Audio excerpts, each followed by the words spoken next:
Bienvenue sur ma chaîne Dragon Rider. Aujourd'hui, nouvelle vidéo motovlog en solo cette fois-ci. J'ai décidé de me faire une petite boucle tranquille de Nice à Valberg en passant par les gorges du Sian et en revenant par les gorges du Dalhuy. Là on est fin août et ça fait un petit moment que je n'ai plus posté de vidéo. La dernière vidéo que j'avais postée était en avril pour les 1000 abonnés. Si je n'ai pas posté depuis quelques temps, c'est que tout d'abord je me suis chopé un limbago de la mort qui a duré 3 semaines juste en glissant.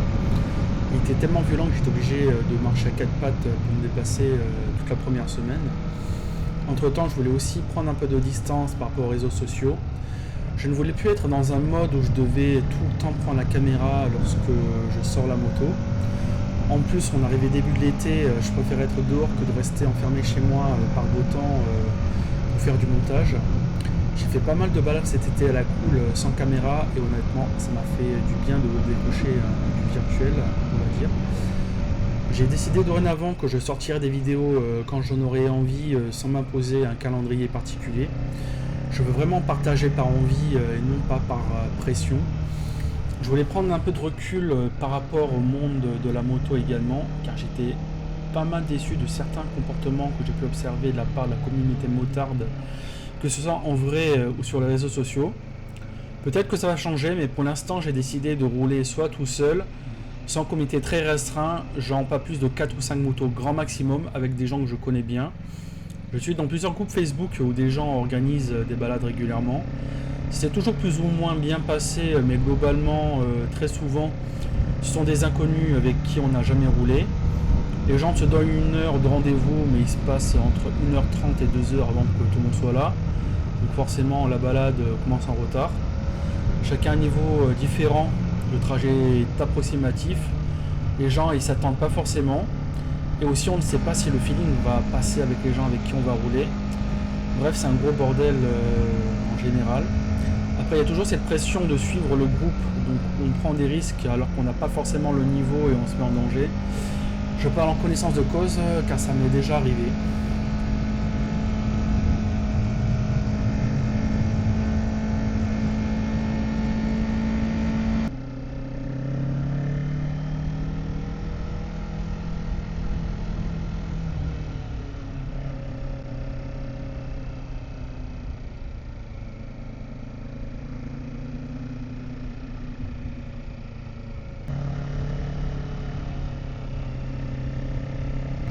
En dehors de ça, il y a beaucoup de groupes de motards qui cassent du sucre sur le dos d'autres gens, alors qu'on est tous censés être soudés derrière une même communauté.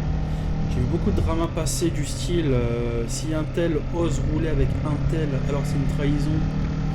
Ou d'autres gens qui publient des photos de leur balade dans un groupe Facebook. Et là, tu as plusieurs types qui se pointent et qui viennent foutre le bordel en disant que ça sert à rien de publier des photos si on ne peut pas faire la balade avec eux. Chacun roule comme il veut, avec qui il veut, c'est avant tout du partage, il n'y a aucun compte à rendre. De manière générale, vous prenez des vidéos de moto sur internet, vous aurez toujours la moitié des commentaires à critiquer la trajectoire, par exemple, à croire qu'ils s'appellent tous Valentino Rossi, où il y en a beaucoup qui prennent certaines routes comme une piste, et là ça devient un concours d'ego de celui qui roule le plus vite et qui roule le plus fort jusqu'au moment où ça finit sur un arbre ou dans un ravin malheureusement.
arrive à Valberg. Il n'y a vraiment personne là. Mais lundi, on est en fin de mois d'août là. Je pense à la rentrée et du coup ils sont rentrés chez eux. Ah, il y a quand même un cerf qui s'est installé. Il n'était pas là la dernière fois que j'étais venu. Ok.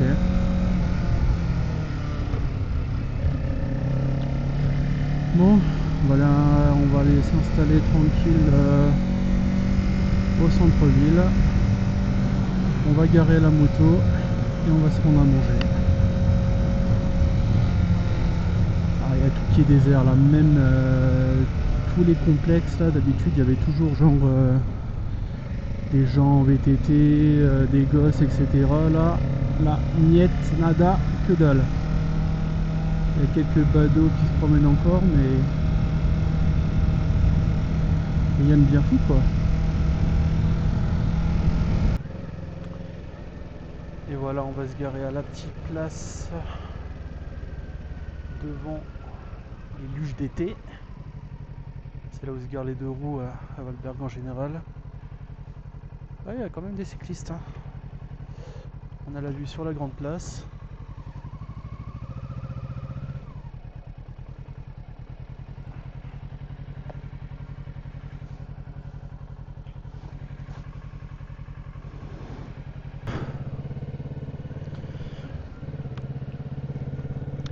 Alors on quitte Valberg.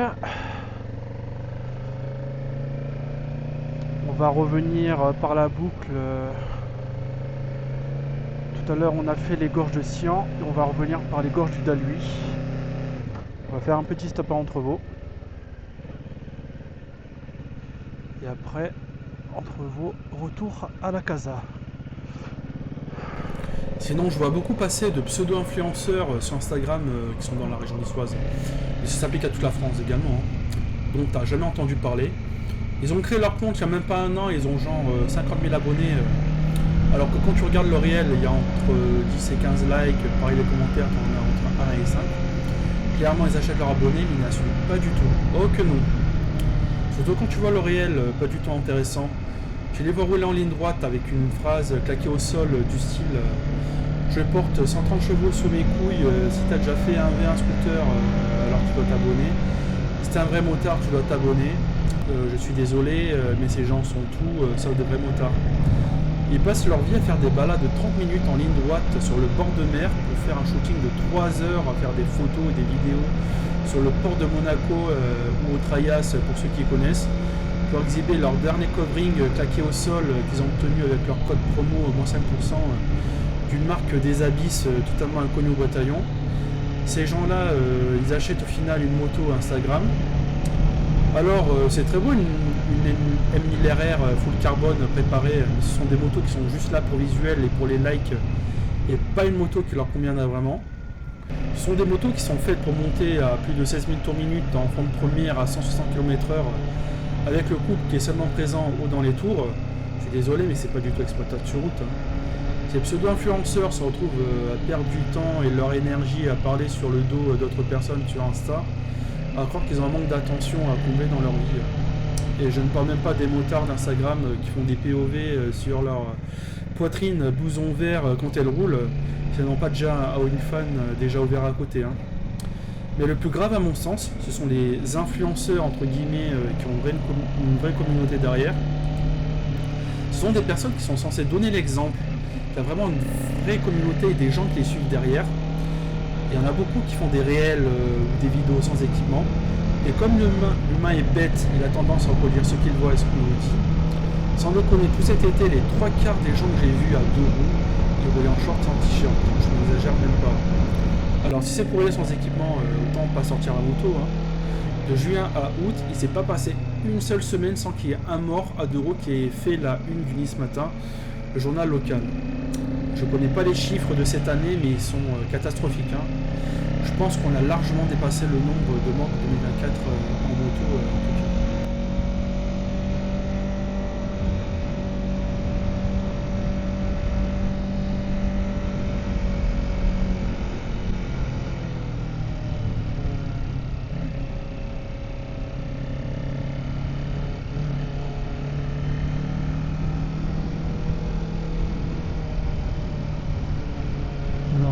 petit spot de motard.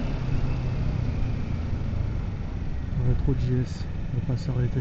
Trop de motards.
Oula, je sens qu'il a failli couper la voie lui.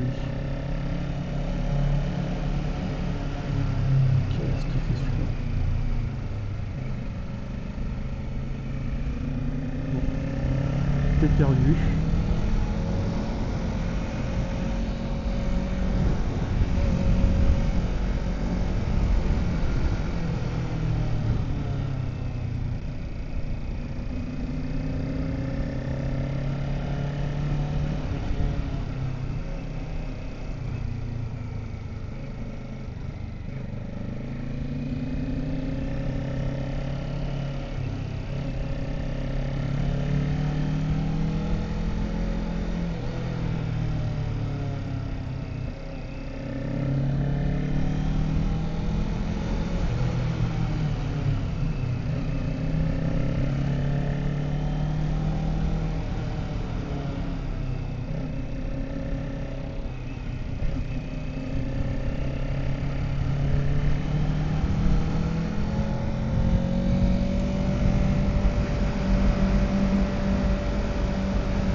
J'aime bien ce petit enchaînement là de tunnels là, dans les gorges d'Alui, c'est vraiment sympa.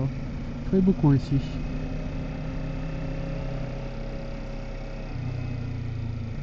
Tout qui taille dans la roche là.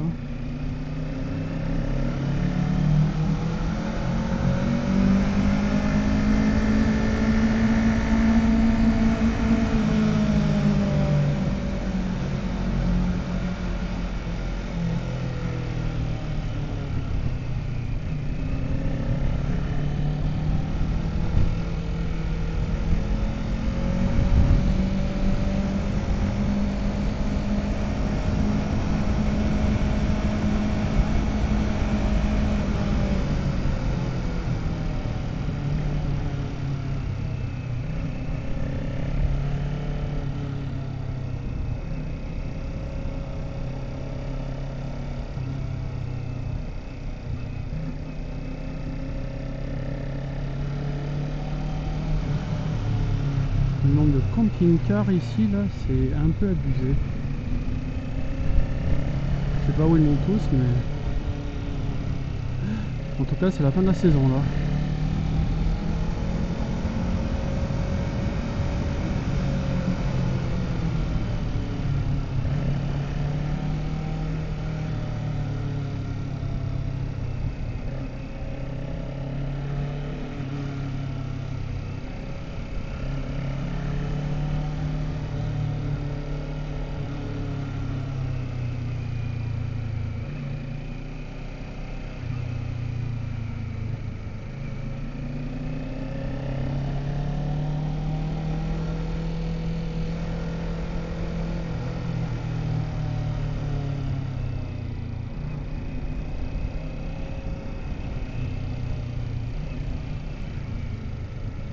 Encore des camping-cars, des GS, encore et toujours. Un motard sans équipement.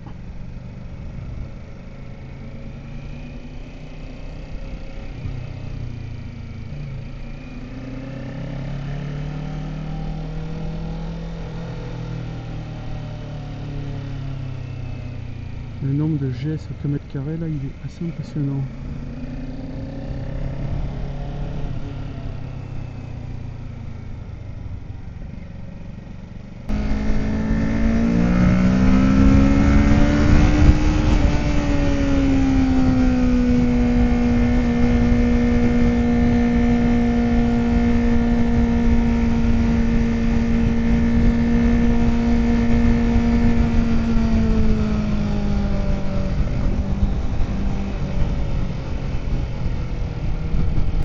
Je vais sûrement passer pour un vieux con, mais les vrais motards, ils ont plus de 40 balais. Ce sont ceux que tu crois sur la route quand tu t'arrêtes quelque part, et pas ceux qui osent se donner un air sur les réseaux sociaux. Généralement, cette population, ça dépasse pas les 30 ans. Par exemple, une fois, je m'arrête au col de Vence avec Xter, maître délinquant. On voit un motard avec une moto atypique que je n'avais jamais vue. C'était une moto de la marque Voxan, une marque française qui faisait des motos dans les années 2000 qui a disparu. Enfin, pas totalement parce qu'elle a été rachetée par une marque monégasque qui s'appelle Venturini. Maintenant, ils sont plus spécialisés dans les bolides électriques, motos électriques, etc. Et là, pendant 30 minutes, il nous a expliqué la marque, toute l'histoire derrière, sa moto également. Et franchement, c'était très intéressant. Une autre fois, alors il faut savoir que je suis passionné par l'Hayabusa, c'est une moto que je trouve vraiment magnifique et qui est unique. Du coup, cette fois-là, j'achète un kit graissage pour ma chaîne Adafi Moto Salon du Var. Et j'entends un motard à la caisse parler de son Hayabusa. Du coup, ça m'intéresse et je m'incruste dans la conversation. Et pendant 1h30, on se retrouve à discuter de moto, d'Hayabusa. C'était vraiment un vrai passionné. Et c'était vraiment un échange très enrichissant. Hayabusa, c'est une machine qui me fait rêver, mais c'est pas forcément celle que j'achèterai après la passerelle. C'est une moto beaucoup trop radicale, trop lourde et beaucoup trop puissante pour moi, ne parlons même pas du prix d'assurance. Les motos que j'ai shortlistées après la passerelle ne me plaisent pas du tout d'un point de vue visuel, mais à mon sens, ce sont celles qui sont le mieux adaptées par rapport à mes critères. Enfin, les meilleures rencontres que vous ferez, c'est sur la route et pas sur Instagram. Bon, je dis ça, j'ai quand même fait quelques très bonnes rencontres sur Instagram et sur Facebook, mais honnêtement, ça se compte sur les doigts d'une main. Encore une fois, je ne dis pas que tout le monde est comme ça dans la communauté motarde, loin de là. Il y a de très bonnes personnes, mais malheureusement, dans la grande majorité des cas, c'est pas ce que j'ai pu constater jusqu'à présent. Alors, il y a sûrement beaucoup de personnes qui ne sont pas forcément d'accord avec ce que j'ai dit dans cette vidéo, mais c'est mon ressenti en tant que motard débutant qui découvre cet univers depuis pas longtemps.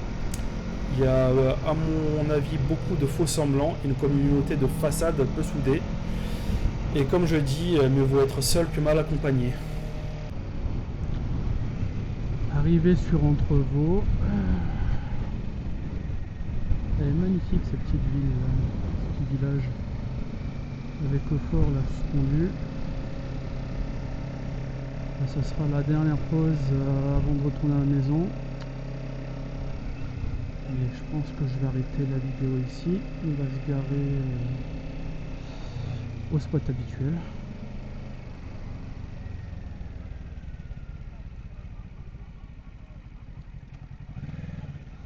Quelque part par là. Allez, on va se mettre là-bas. Cette magnifique ZX6R là d'époque. Je sais pas de quand elle date celle-là, mais elle est vraiment pas mal. Bon, sur ce, merci d'avoir regardé cette vidéo. Et si vous avez aimé cette vidéo, n'hésitez pas à mettre un like et abonnez-vous à ma chaîne. Et je vous dis à plus tard pour plus de contenu.